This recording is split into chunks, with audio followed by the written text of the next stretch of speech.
आप पकड़ रहे क्यों है?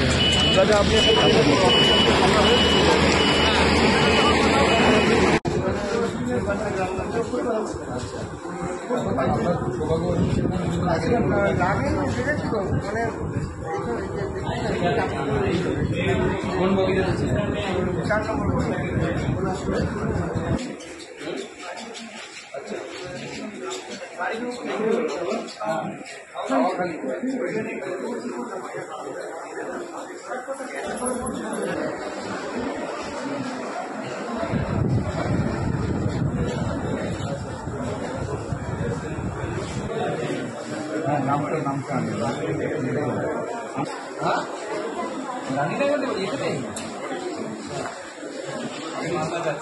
मालदा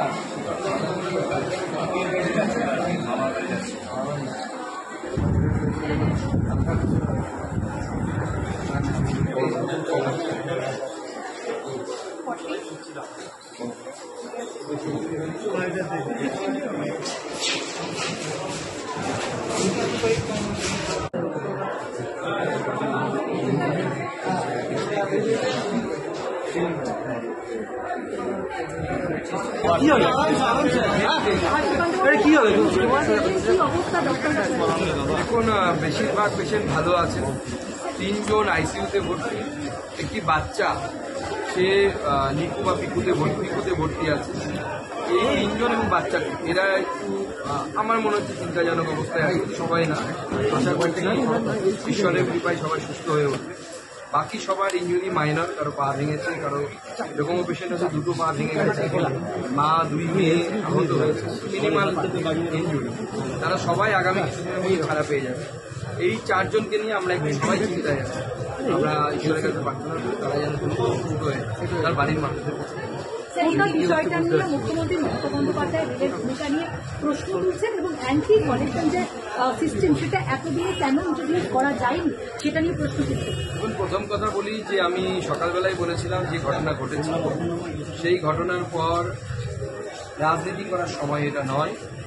এটা এমন একটা সময় যে সময় যারা আহত হয়েছে তাদের পরিবারের পাশে দাঁড়ানো, তাদের সাথে দাঁড়ানো, তাদের পাশে দাঁড়ানো। তারপরেও যখন মুখ্যমন্ত্রী বলছেন আমাদেরকে রাজনৈতিক প্রত্যুত্তর দিতে হচ্ছে, তার জন্য আমরা তবু আমি দিচ্ছি। মুখ্যমন্ত্রী অ্যান্টি কলিশন ডিভাইস সম্পর্কে কতটা জানেন আমার আইডিয়া নেই। উনি রেলমন্ত্রী ছিলেন, নিশ্চয়ই জানবেন আমার আশা করছি।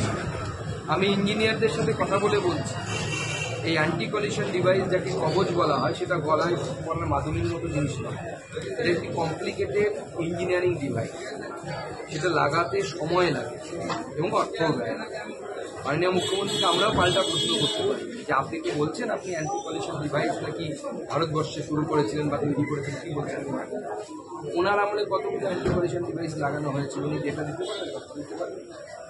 আমি শুধু ওনাকে স্মরণ করিয়ে দিতে পারি, উনি মুখ্যমন্ত্রী হওয়ার পর ওনার দলেরই একজন রেলমন্ত্রী হয়েছিল। তিনি বাজেট ভাষণে বলেছিলেন আমি এই বাজেটের মাধ্যমে আইসিইউতে চলে যাওয়া রেল দপ্তরকে আইসিইউ থেকে বাইরে আনছি। মানে আইসিইউ থেকে, তার মানে তার দলেরই লোক বলেছিল যে রেল আইসিইউতে চলে গেছিল। আমরা দেখেও ছিল শিলান্যাস আমার নিজের শহরে হয়েছিল। শিলান্যাস করার জন্য জায়গা ছিল না, রেলের বিল্ডিং ছিল না, আলাদা করে দেয়াল তৈরি করা হয়েছিল, তার মধ্যে শিলাফলক লাগানো হয়েছিল। তারপর সেটা ভেঙেও পড়ে গেছে, খুঁজেও পাওয়া যায় না, শিলাও খুঁজে পাওয়া যায় না, ফলকও খুঁজে। কিন্তু আমরা চাই না যে এই সময় এই ধরনের রাজনীতি হোক। আমরা কিছু বলি, উনি কিছু বলি, উনি ওনার যে চিরাচরিত অভ্যেস আমি সব জানি, আমি সব করতে পারি, 23টা ভাষা জানি, আপনি ইঞ্জিনিয়ারিংও ভালো বোঝেন, এটাও হতে পারে আইআইটিতে ক্লাসও নিতে পারেন ভবিষ্যৎ।